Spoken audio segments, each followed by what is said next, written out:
चा भाव 800 ते पहिल्या सुरुवातीला वला होता, आता 1400 झाला आणि 1400 झाल्यानंतर ही शेतकऱ्याची हमी आपल्या सरकारची आहे खरेदी करण्याची मकाचा 2400 भाव.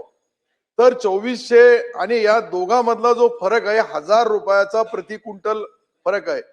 आणि याच्यामुळं खरेदी बंद असल्यामुळं कधी बारदाना राहत नाही, कधी खरेदीचा टार्गेट संपून जातो.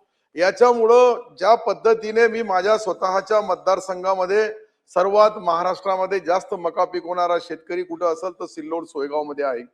पण अशा या परिस्थितीमध्ये जो भाव फरक आहे मध्य प्रदेशमध्ये अध्यक्ष महोदय शिवराज चौहान साहेब ज्यावेळेस मुख्यमंत्री होते त्यावेळेस त्यांनी भाव फरक दिला होता का जो गॅप आहे मधला समजा आज 1400 रुपये आहे तो 2400 ने सरकारची हमी आहे तर 1000 रुपये गॅप हे सरकारने त्याची ते हमी भावाचा मधला गॅप द्यावा ही विनंती आपल्या माध्यमातून मला सरकार